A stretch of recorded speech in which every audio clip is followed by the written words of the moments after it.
Bonsoir, bienvenue dans ce Forum Veritas.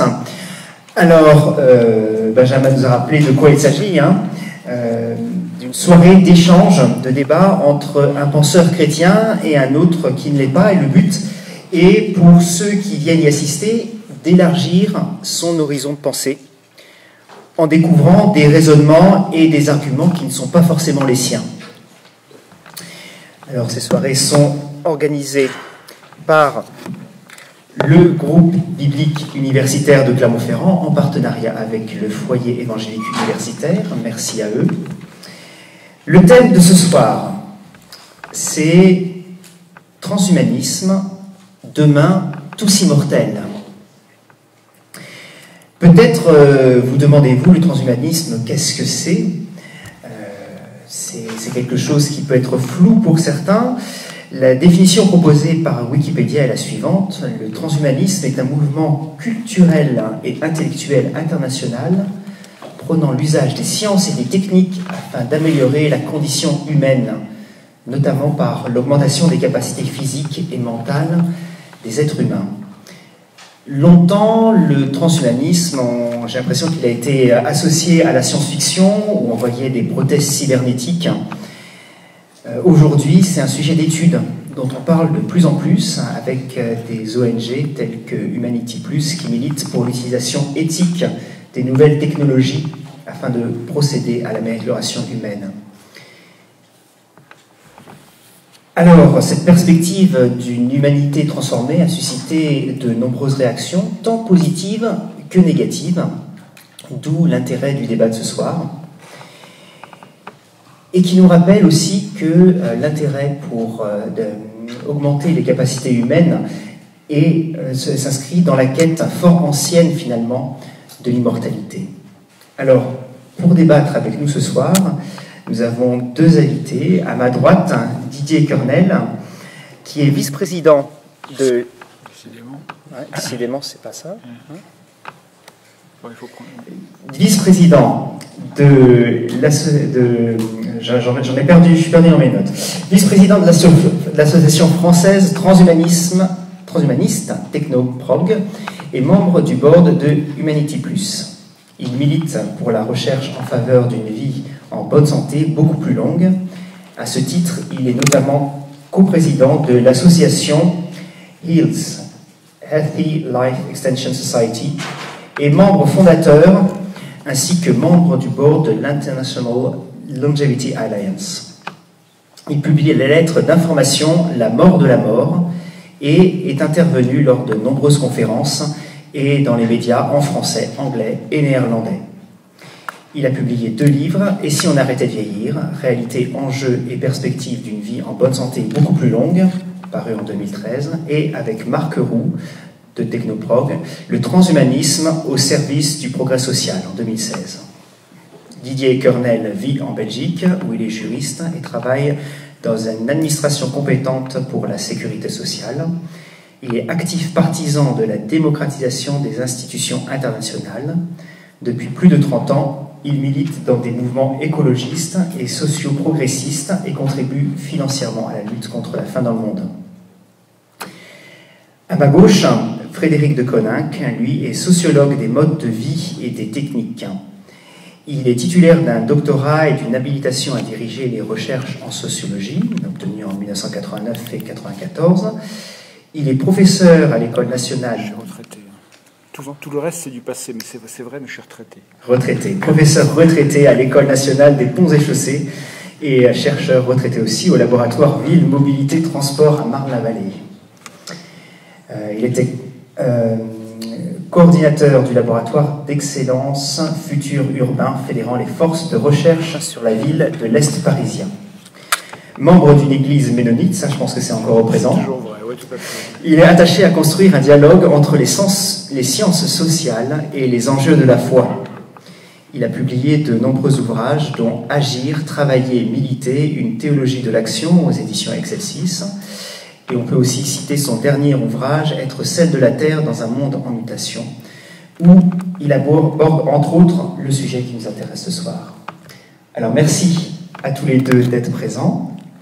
Pour ma part, Je suis chargé d'être le modérateur de ce débat et la soirée que nous vous proposons se déroule en 4 temps. Tout d'abord, M. Kernel prendra la parole, 20 minutes pour exposer sa pensée sur le sujet. Et ensuite, de la même façon, c'est M. De Koninck qui, pendant 20 minutes, exposera son point de vue. Et ensuite, nous leur donnerons 10 minutes pour qu'ils dialoguent ensemble. Ils réagiront à ce qu'ils ont dit l'un l'autre. Ils pourront éventuellement s'interpeller ou demander des précisions sur des points qu'ils souhaitent voir éclairés. Et puis finalement, il y aura un temps d'échange avec vous. On se donne une trentaine de minutes pour que vous puissiez poser vos questions.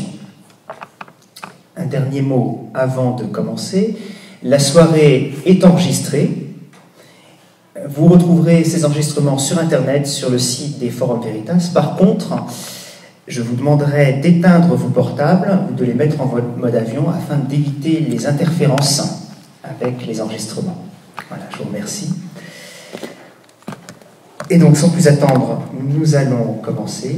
Et je vous donne la parole. Vous pouvez prendre. Merci, bonsoir.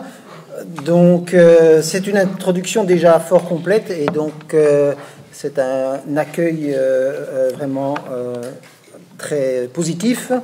Et je vais essayer de vous parler pendant une vingtaine de minutes, principalement des questions relatives à la longévité, puisque c'est le sujet aujourd'hui.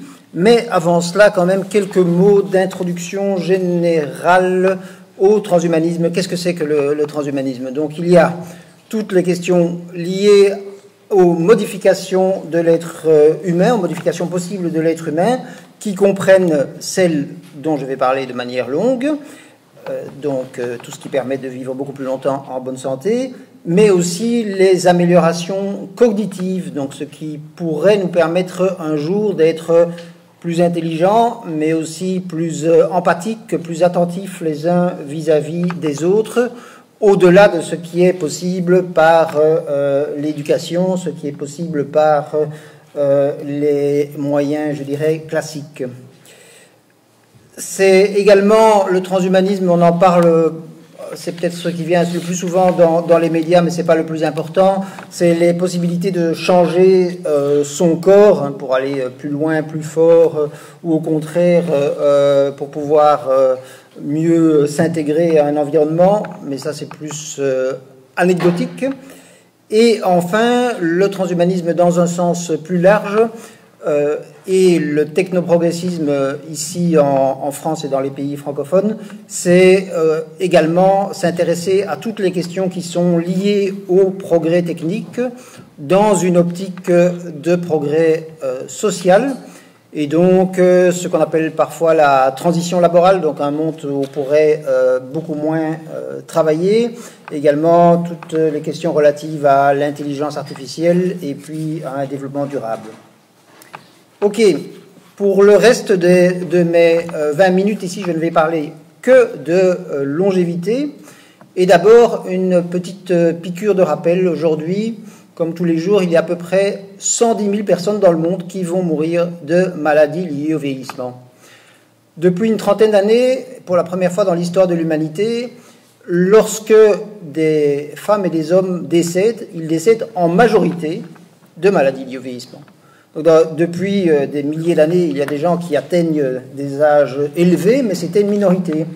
Aujourd'hui, dans un pays comme la France, c'est 90% des décès qui sont liés donc, à l'ensemble des maladies cardiovasculaires, les cancers, les maladies neurodégénératives, mais aussi tout simplement quand quelqu'un meurt de la grippe, quand quelqu'un meurt d'une chute, c'est lié au vieillissement. Si mon père, qui a 87 ans, attrape la grippe, sa probabilité d'en mourir de 4-5%, 10% peut-être même.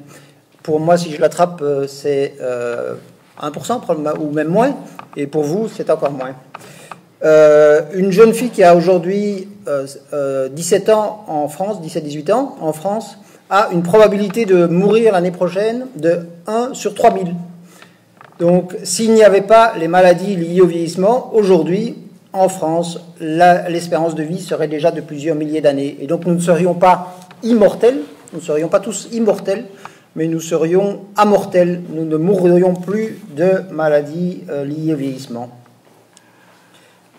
Alors, finalement, ce que proposent les transhumanistes dans le domaine de la longévité, en tout cas la plupart d'entre eux, c'est simplement de la médecine qui va plus loin que ce qu'elle peut réaliser jusqu'ici. Donc la médecine, en fait, ça a toujours été un dépassement de la nature, que ce soit par des médicaments, que ce soit par des vaccinations, que ce soit par la chirurgie. Et donc nous pourrions progresser encore par d'autres produits qui sont en train d'être cherchés par des scientifiques partout dans le monde, par des thérapies géniques, par des nanotechnologies, ou encore par d'autres moyens. Nous pourrions également, parce que c'est une question de choix, c'est une question de priorité, et ça n'est pas quelque chose qui est certain, nous pourrions également utiliser les progrès en matière informatique, les progrès en matière d'intelligence artificielle pour faire ces recherches de manière plus efficace. Alors, souvent dans ces débats, à un moment, la question qui se pose, donc les gens disent, bah oui, peut-être qu'on peut y arriver, mais est-ce que c'est bien souhaitable d'y arriver? Parce que, première chose, il y a un risque d'inégalité. Alors, donc, oui, les technologies qui se développent impliquent des risques d'inégalité, et c'est pour ça que, comme transhumaniste technoprogressiste, ce sur quoi un des aspects sur lesquels nous insistons fortement, c'est pour qu'il y ait des moyens publics qui soient affectés à ces recherches en matière de santé, à ces recherches scientifiques, pour que ces moyens publics permettent demain à tous ceux et toutes celles qui le souhaitent de vivre beaucoup plus longtemps et pas seulement les plus riches. Alors, en fait, jusqu'ici, dans l'histoire récente de la sécurité sociale et de la protection sociale dans les pays européens, ça s'est bien passé, mais ça pourrait ne pas aussi bien se passer s'il n'y avait pas d'investissement collectif et s'il n'y avait pas une réflexion collective, et notamment si un certain nombre de gens qui disent il ne faut pas aller trop loin ont trop de succès, parce qu'alors il ne faut pas aller trop loin en matière de longévité signifiera il ne faut pas aller trop loin en matière de longévité pour les pauvres, parce que les riches pourront avoir les technologies qui se trouvent ailleurs. Donc c'est très important qu'il y ait des moyens publics, c'est important qu'il y ait un changement de paradigme, qu'on se rende compte que, donc encore une fois, aujourd'hui, l'obstacle par rapport à la mortalité, l'obstacle numéro 1, ce sont les maladies liées au vieillissement et rien d'autre. Donc, et quasiment rien d'autre. C'est comme ça, donc je l'ai dit, en France et le reste de l'Union européenne, mais même à l'échelon de la planète, contrairement à ce qu'on pense souvent, 70% des décès, plus de 70% des décès à l'échelon de la planète sont causés par le vieillissement. Et en fait, l'espérance de vie, elle progresse plus rapidement, et pas moins rapidement, dans les pays du Sud que dans les pays du Nord. Donc, dans ce domaine-là, d'ailleurs, les inégalités ont tendance à diminuer et non pas à s'accroître. Donc, si l'on considère que le droit à la vie est un droit humain, enfin, je pense que là-dessus, il y a un relatif consensus, que c'est le droit humain le plus important, et si on considère que les personnes âgées sont des êtres humains relativement similaires aux autres êtres humains, eh bien, la priorité numéro 1, c'est les soins en matière de vieillissement. Alors, j'insiste sur le fait qu'il s'agit d'une question de choix. J'ai parlé des aspects financiers, mais aussi le fait que aujourd'hui, nous avons toutes sortes de technologies ne signifie pas que nous soyons obligés de les utiliser. Il y a peut-être un certain nombre de gens parmi vous qui n'utilisent pas de mobile encore, par exemple, et je pense qu'il serait souhaitable, dans une société à venir, qu'un certain nombre de gens n'utilisent pas les thérapies parce que ça favorise une diversité, et qu'une diversité dans la société, c'est une bonne chose. Mais il n'empêche, le fait de permettre aux femmes et aux hommes qui le souhaitent une vie en bonne santé beaucoup plus longue, ça a toutes sortes d'effets collatéraux globalement positifs dont on ne se rend pas compte, et je reviendrai sur la raison pour laquelle on ne s'en rend pas compte après. Une première raison, c'est que lorsque les gens vivent plus longtemps, cela rend la vie beaucoup plus précieuse. J'ai beaucoup aimé un film qui s'appelle La Balade de Kurosawa et qui se passe dans le Japon d'il y a 200 ou 300 ans. Et dans la première scène de ce film, vous voyez un paysan qui court avec un cadavre d'enfant dans les bras. Il court à travers les champs enneigés. Et pour le spectateur occidental contemporain qui voit ce film, il se dit « Ah, mais en fait, c'est parce qu'il est choqué par le fait qu'il a trouvé un enfant mort, victime d'infanticide. » Et en fait, non. Le paysan qui court, il est choqué parce qu'on a jeté le cadavre de l'enfant dans son champ et pas ailleurs. Pourquoi ça se passe comme ça? Parce que dans l'histoire pas si ancienne que ça de l'humanité, les enfants qui venaient de naître et les enfants en bas âge, ils étaient beaucoup moins précieux qu'aujourd'hui parce que leur risque de mourir était beaucoup plus élevé. Donc une société dans laquelle nous savons que nous pouvons vivre beaucoup plus longtemps, c'est une société dans laquelle nous sommes beaucoup plus attentifs les uns vis-à-vis des autres, beaucoup plus attentifs donc à sauver à notre santé, à notre avenir et à celui des autres. C'est donc aussi une société dans laquelle potentiellement nous sommes beaucoup plus attentifs à l'environnement. Parce qu'aujourd'hui, on peut se dire, après moi, les mouches, les gens qui réfléchissent aux problèmes environnementaux, finalement, se disent, ou peuvent se dire, bon, dans un siècle, je ne serai plus là, et donc peu importe. S'ils savent qu'ils vont avoir un corps beaucoup plus durable, ils vont avoir comme conséquence intuitive d'être beaucoup plus attentifs à l'environnement. Et puis, ensuite, tout simplement, moi qui ai 57 ans, je sais que ça ne suffit pas pour devenir adulte d'avoir vécu 57 ans.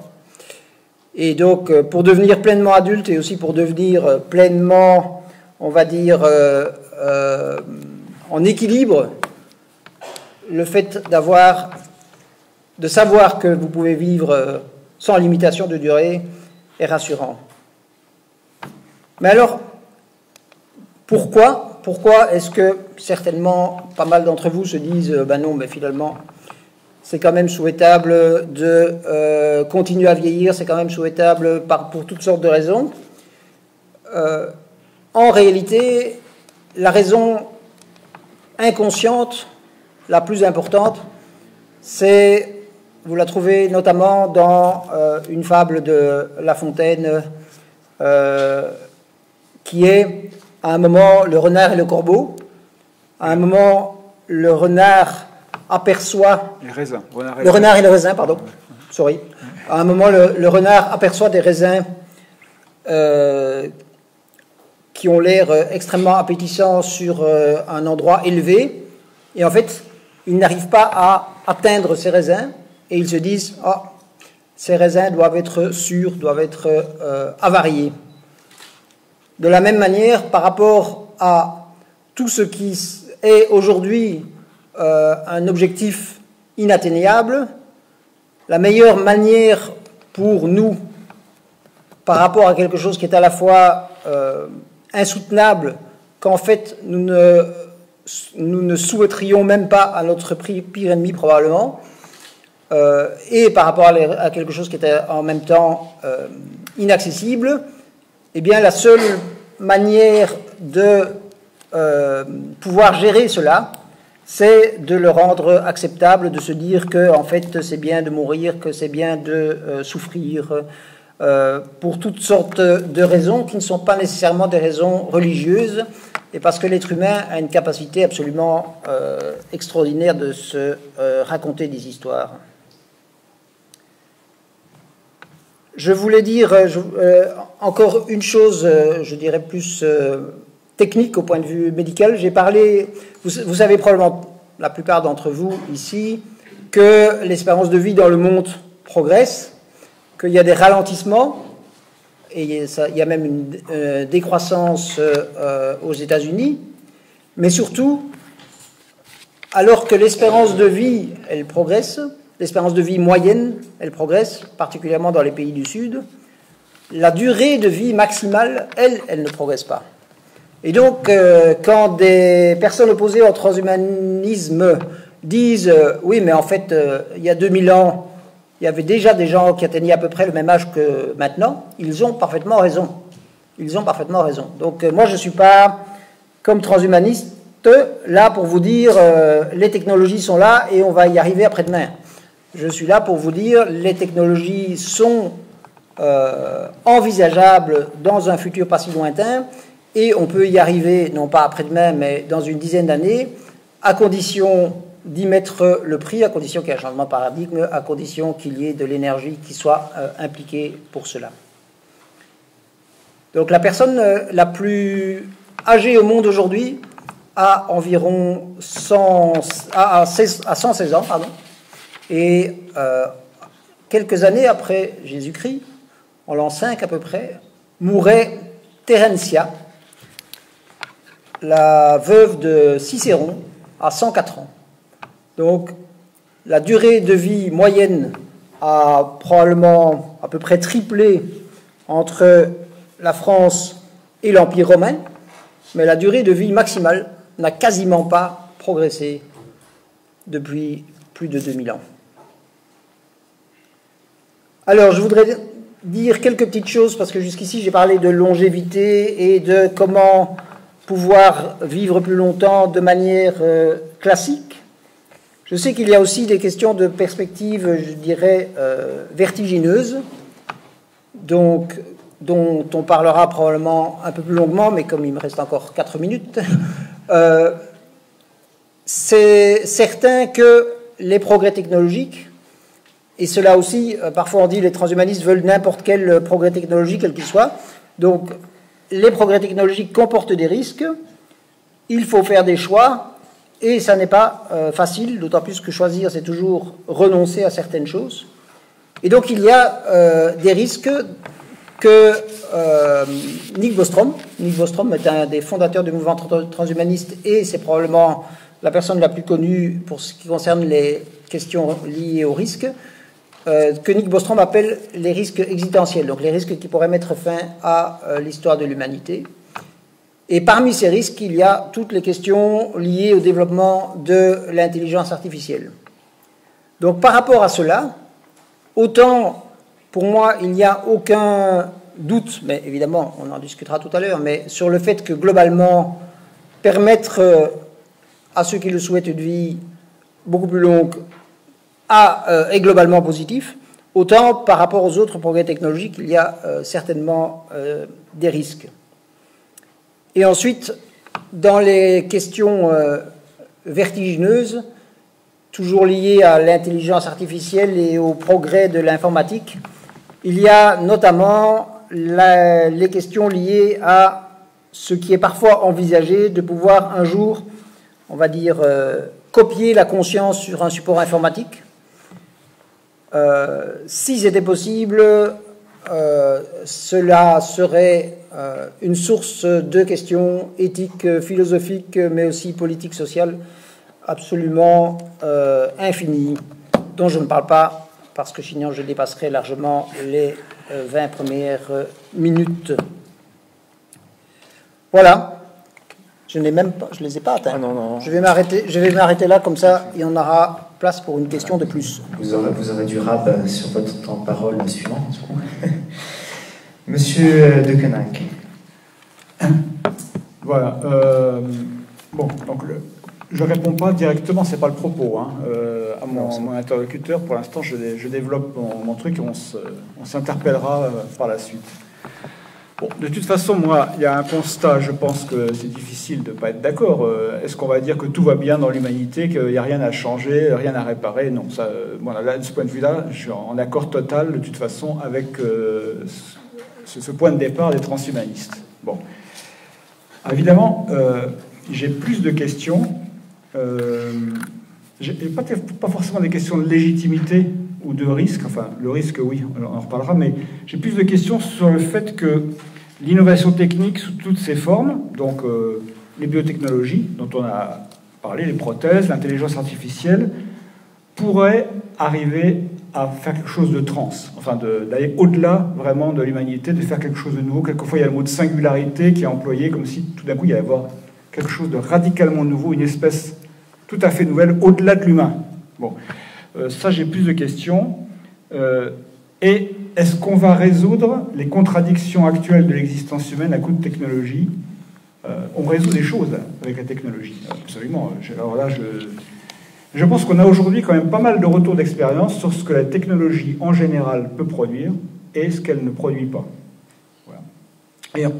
Et je ne pense pas que ce que nous promet le transhumanisme soit finalement nous dise autre chose. Je ne pense pas qu'il va se produire autre chose. Bon, alors, en fait, pour dire en un mot, je pense le piège que moi je vois se reproduire un peu d'époque en époque, c'est que, alors qu'on a des problèmes qualitatifs, qualité de vie, qualité de nos relations les uns avec les autres, on va les résoudre par des moyens quantitatifs. Alors là, par exemple, on va augmenter la durée de la vie et on aura une meilleure vie.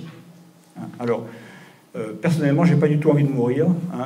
Je n'ai rien contre l'augmentation de la durée de vie. Bon, mais est-ce que ça va faire une vie plus juste? Est-ce que ça va nous rendre plus mûrs? Est-ce que ça va améliorer la qualité de notre vie? Je pense qu'en fait, il y a une certaine orthogonalité quand même entre le quantitatif et le qualitatif. Alors, je vais donner des exemples pour faire comprendre ce que je veux dire. D'exemples d'innovations techniques qui ont changé radicalement notre vie au point que, je pense, on peut parler d'ores et déjà de rupture. Un exemple qui est plus de ma génération que de la vôtre, mais c'est l'équipement du domicile. Moi, je me souviens encore quand la première machine à laver est arrivée chez moi, j'étais un tout petit gamin. L'équipement du domicile, ça a changé radicalement le temps qu'on passe aux tâches ménagères, au point que dans les enquêtes qu'on fait sur le temps de travail, on sait que le temps de travail des hommes et des femmes se rapproche, non pas parce que les hommes travailleraient plus au domicile, mais parce que les femmes ils travaillent beaucoup moins, ils passent beaucoup moins de temps. Donc ça a libéré énormément de temps, et surtout pour les femmes. Alors là, moi, j'ai rien à dire, mais la question, c'est est-ce que du coup les couples s'entendent mieux? Ça n'a pas aggravé la situation des couples, ça n'a pas non plus amélioré. C'est autre chose. La qualité des relations, elle ne se joue pas là-dedans. Voilà. Je me souviens encore quand, bon alors là c'est plus récent, quand le téléphone portable s'est développé d'un coup, 97 en France, et Internet, à peu près au même moment, on a dit, voilà, on va avoir des outils de communication, on va pouvoir communiquer mieux. Internet, ça va promouvoir la démocratie. On va pouvoir communiquer avec n'importe qui, n'importe quand, n'importe où, etc. Moi j'ai un téléphone, je veux dire, j'ai la 4G, tout ce que vous voulez. Bon. Je communique de manière plus puissante. Est-ce que je communique mieux avec les autres? Aujourd'hui, ce qu'on voit, c'est que ça a quand même aussi provoqué les fake news, des constitutions de communautés qui tournent en boucle. On ne peut pas vraiment dire que ça a amélioré la communication. Si vous allez sur n'importe quel forum d'un journal quelconque, etc., vous allez voir qu'en fait, de communication, il y a beaucoup d'invectives qui se sont développées. Donc je trouve qu'on ne communique pas mieux, mais on communique plus. On communique d'une manière plus puissante. Le quantitatif s'est incontestablement amélioré. Le qualitatif, j'ai pas l'impression. Je prends un troisième exemple. J'ai eu 4 exemples rapides. La question de la santé. Alors oui, moi, si j'étais né 40 ans plus tôt, je serais déjà mort. Donc incontestablement, je suis au bénéfice des progrès de la santé. Il n'y a pas de doute là-dessus. Aujourd'hui, la pathologie qui coûte le plus cher à l'assurance maladie, c'est la santé mentale. Ça coûte plus cher la prise en charge de la santé mentale que les maladies cardiovasculaires et que la prise en charge du cancer. Bon, les ordres de grandeur sont à peu près les mêmes, mais ça coûte plus cher. Et là-dedans, c'est pas tellement la maladie mentale aiguë, c'est la maladie mentale, les malaises ordinaires, enfin, je veux dire, la dépression, les épisodes anxieux, etc. C'est ça qui coûte cher. Donc ça veut dire quoi? Ça veut dire qu'on est survitaminé du point de vue de notre santé physique. La santé mentale, elle ne suit pas. Donc, et là-dedans, je peux vous dire que les gens mangent de la chimie. Ils mangent de la chimie, ils vont mieux, mais on ne peut pas dire qu'ils vont bien. Voilà. Vous voyez, encore une fois, on voit que la question quantitative, je ne la méprise pas du tout, mais elle ne règle pas tout. Alors, le dernier exemple est un tout petit peu plus inquiétant, c'est la question des armes. Je ne connais pas d'exemple dans l'histoire d'une technologie qui n'a pas été utilisée dans le domaine militaire. Voilà. Vous pouvez me donner peut-être un contre-exemple, je ne connais pas. Donc ça veut dire qu'aussi, quand on touche à la technologie, on touche à la transformation de la guerre. Aujourd'hui, par exemple, le terrorisme est rendu possible parce qu'en fait, il y a des armes à répétition qui sont très faciles, qui coûtent pratiquement rien. Bon, voilà. Bon. Mais, je veux dire, voilà. Alors, ce que ça veut dire, c'est que là, et là, en fond, je pense que c'est pas là-dessus qu'on ne sera pas d'accord. On ne peut pas donner quitus à l'innovation technologique, il faut qu'il y ait une régulation, il faut qu'on en discute. Pour ça. Mais plus profondément, je pense que l'augmentation de nos moyens ne règle pas la question de la domination. Bon, là, je parle d'abord comme sociologue. Je parlerai de Dieu après, mais je ne veux pas en parler trop vite, parce que quand on prononce le mot de Dieu, ça crée beaucoup d'ambiguïté. Vieillard à barbe blanche, père fouettard, bon. C'est pas ma conception de Dieu, mais je vais en parler, mais d'abord, voilà, je vais dire ce qui a de l'importance pour moi. On ne règle pas la question de la domination. Et en fait aussi, bon, ça, je vais pas, mais rendre une société globalement plus riche ne la rend pas forcément plus heureuse tant qu'on ne diminue pas les inégalités. En fait, ce qu'on sait, c'est que, bon, là, vraiment, je vous dis ça en 2 minutes, il faudrait le développer, mais en fait, vous vous sentez plus ou moins privilégié par rapport aux autres. Et si, en fait, tout simplement, tout le monde devient 2 fois plus riche, ben, en fait, les gens ne deviennent pas 2 fois plus heureux. Je vais vous donner un exemple très concret. Quelqu'un qui touche le RSA aujourd'hui, il a un niveau de vie nettement supérieur à celui de Louis XIV. Je pense pourtant qu'il y a beaucoup plus de gens qui préféreraient être Louis XIV que de toucher le RSA. Enfin, ça peut se discuter. Bon. Alors, et j'ai pas l'impression, alors là, bon, on en discutera, mais que ces questions soient contournées par les innovations qu'on nous propose aujourd'hui. Je vous donne un exemple. Par exemple, on parle des exosquelettes qui peuvent améliorer la santé de gens qui sont paralysés. Alors ça, on voit des reportages à la télévision. Ce qu'on voit moins à la télévision, c'est que déjà aujourd'hui, hein, en fait, ces exosquelettes, ils sont opérationnels dans le domaine militaire. Ça sert à augmenter si vous voulez imaginer un fantassin qui va transporter des charges extrêmement lourdes sur de longues distances sans se fatiguer, ben, vous lui mettez un exosquelette. C'est un squelette extérieur qui, en fait, est émulé. Alors là, en l'occurrence, dans le domaine militaire, par les mouvements du fantassin, mais qui simplement l'aide à se mouvoir. On parle des armes autonomes, on parle d'intelligence artificielle. Alors peut-être qu'on les interdira, les armes autonomes, hein, je veux dire, mais c'est une innovation qui est là, à portée de main, et d'ores et déjà, un drone téléguidé à l'autre bout de la Terre avec une quasi-arme autonome. Bon. Mais sortons du domaine militaire, on parle des véhicules autonomes. Bon, ça c'est l'intelligence artificielle, et puis on voit bien que ça pourrait aussi avoir des applications pour des gens qui sont plus en état de conduire. Donc, mais les véhicules autonomes, par exemple, ils ne vont pas diminuer la congestion, ils ne vont pas tellement diminuer la consommation d'énergie. Bon, voilà ça. Et puis, alors oui, toute la question des inégalités. Alors, aujourd'hui, mais peut-être qu'on pourrait faire les choses différemment, je ne vois pas l'innovation technologique comme un facteur qui réduit mécaniquement et directement les inégalités.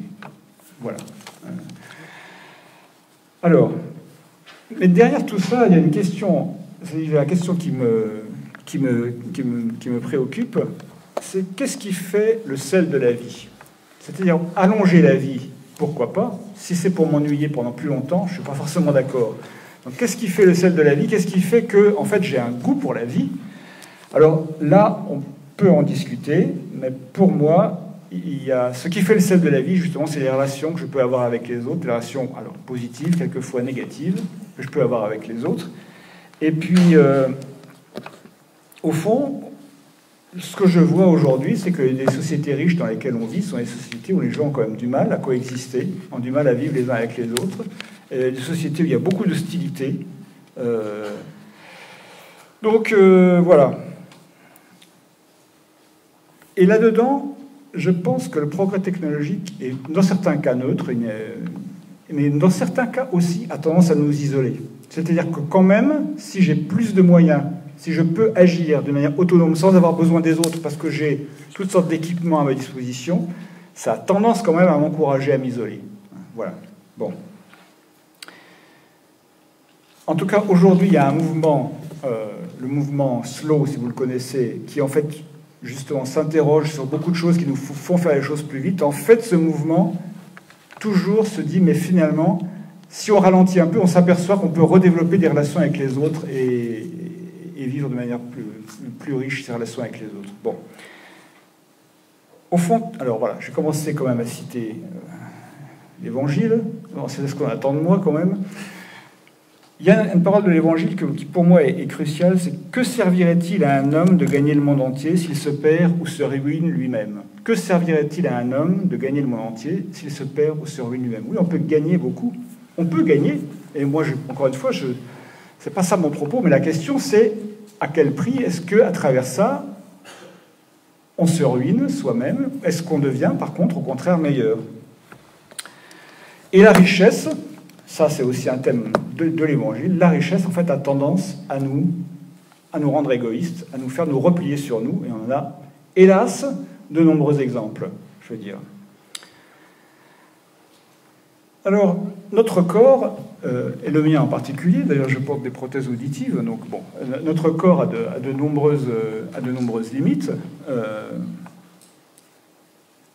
mais, oui, alors ça, on en a parlé, c'est pas seulement notre corps aussi, c'est quelque chose qui nous met en contact avec le monde, avec les autres, il y a aussi toute une dimension sensorielle, et effectivement, je vois un certain nombre de gens qui rêvent de faire télécharger leur conscience sur un serveur, manifestement se trouvent encombrés de leur corps.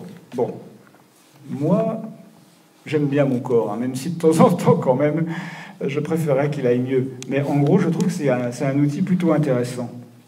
Et ce que je vois aujourd'hui, c'est que les machines qu'on conçoit ne sont pas des machines, ce que j'appellerais des machines désirantes. C'est des machines qui ont envie de rentrer en contact avec les autres. Alors, on pourrait très bien... Enfin, c'est concevable. C'est absolument concevable. Je ne dis pas que c'est inconcevable. Mais on ne les développe pas. Pourquoi? Parce que ce qu'on attend d'une machine aujourd'hui, c'est qu'elle soit fiable et performante. Or, tout ce qui est de notre volonté d'aller au contact des autres, ça nous rend au contraire faibles et vulnérables. Et donc, on ne va pas concevoir une machine faible et vulnérable. Hein. Ce n'est pas ça qu'on attend d'une machine. Mais est-ce que c'est quand même pas ça qui fait le sel de la vie, hein? Est-ce qu'une vie sans désir, moi, franchement, ça ne me fait pas vraiment envie. Hein. Même si, encore une fois, je ne parle pas seulement du désir sexuel, hein, mais de la volonté d'aller à la rencontre des autres en général. Bon. Et donc, pour parler de Dieu, tel que moi je le conçois, pour moi, justement, au cœur de Dieu, il y a l'altérité. Il y a le rapport à l'autre. D'ailleurs, il y a 2 grands commandements, je pense qui commencent tous les 2 par « tu aimeras ». Tu aimeras le Seigneur ton Dieu, et tu aimeras ton prochain comme toi-même. Ce sont les 2 grands commandements. Voilà. Tout le reste, en découle, ou vous le voyez comme vous voulez, mais pour moi, ça dit bien, et je suis d'accord avec cette question. Donc, est-ce que, du coup, les avancées technologiques vont nous permettre de mieux aimer les autres? Alors, on peut en débattre. Moi, je pense que pas forcément, mais bon, on peut en débattre. Mais en tout cas, pour moi, la question, elle est là. Et puis, au fond, ce que je voudrais dire, parce qu'il y a la question, pour distinguer ce qui, pour moi, est de l'ordre de l'immortalité et ce qui est de l'ordre de la résurrection. Hein, voilà, je pense que c'est pas tout à fait la même chose. C'est même pas du tout la même chose. Pour moi, la résurrection n'est pas juste une réanimation. La résurrection, c'est devenir quelqu'un d'autre. Alors, évidemment, là on parle d'éternité, donc là bien sûr, mais c'est pas seulement être ranimé et vivre plus longtemps comme on est aujourd'hui, c'est devenir autre. Et là, c'est un texte connu, mais qui pour moi dit les choses quand même essentielles. Quand Paul est confronté dans une église à des gens qui veulent surtout se pousser du coude et puis augmenter leur potentialité, etc., il leur dit, moi je vais vous montrer, d'accord, faites ça si vous voulez, mais je vais vous montrer une voie par excellence. Si je parlais toutes les langues des hommes et même celles des anges, mais si je n'ai pas l'amour, Et alors, c'est intéressant parce que du coup, il nous compare à une machine. Je ne suis qu'un gong qui résonne ou une cymbale qui retentit. Si je connaissais la prophétie, tous les mystères, la connaissance totale, la foi jusqu'à transporter les montagnes, mais que je n'ai pas l'amour, je suis rien. Donc, effectivement, on peut augmenter nos moyens. Et Paul ne dit pas qu'il ne faut pas le faire. Mais si derrière tout ça, on n'est pas capable d'avoir des relations ouvertes avec les autres, on n'est rien. Et l'horizon, du coup, l'horizon justement de la résurrection, c'est précisément de se retrouver face à face avec Dieu, et un Dieu qui nous accueille, bon, c'est ce qu'on appelle, dans notre jargon, on appelle ça la grâce, mais je veux dire, un Dieu qui nous accueille de manière authentique et forte, et un Dieu qu'on pourra regarder face à face, et c'est ça, pour moi, c'est ça l'horizon. C'est pas l'horizon d'augmenter, de continuer indéfiniment à essayer d'en voir toujours un peu plus, c'est l'horizon de vivre, de pouvoir vivre autre chose, de pouvoir être délivré, oui, enfin on appelle ça le salut, mais le salut pour moi justement c'est d'accéder à une autre manière d'être avec les autres et avec Dieu. Je vous lis encore l'Épître aux Corinthiens. Les prophéties deviendront inutiles, la connaissance sera inutile, et alors la question de la maturation, quand j'étais un enfant, je parlais comme un enfant, je pensais comme un enfant, je raisonnais comme un enfant. Quand je suis devenu adulte, j'ai cessé d'utiliser ce qui appartenait à l'enfance. Aujourd'hui, je vois de manière déformée, trouble, mais alors, il ne dit pas « je connaîtrai mieux », il dit « je serai face à face ». Donc, aujourd'hui, je connais partiellement, mais alors je connaîtrai comme j'ai été connu. Donc, cet horizon de l'humanité renouvelée, c'est voir face à face, c'est pouvoir vivre l'amour, et c'est pas tellement de pouvoir augmenter nos capacités à l'infini. Donc, ce qui est à sauver, pour moi, si on parle de sauver quelque chose, c'est pas tellement la puissance de l'homme, c'est sa difficulté à se conduire avec les autres dans l'amour et le respect. Et le salut que Dieu nous propose, c'est de nous accueillir, et de nous accueillir les uns les autres en étant capables, justement, de vivre ces relations fortes, vivantes et vivifiantes. Bon. Alors, là-dedans, est-ce qu'il y a... Parce que, pourquoi pas, moi je pose la question, est-ce qu'il y a une innovation technique que je vois se profiler à l'horizon qui pourrait nous aider? Ben, moi, en tout cas, je manque peut-être d'imagination, mais j'en vois pas.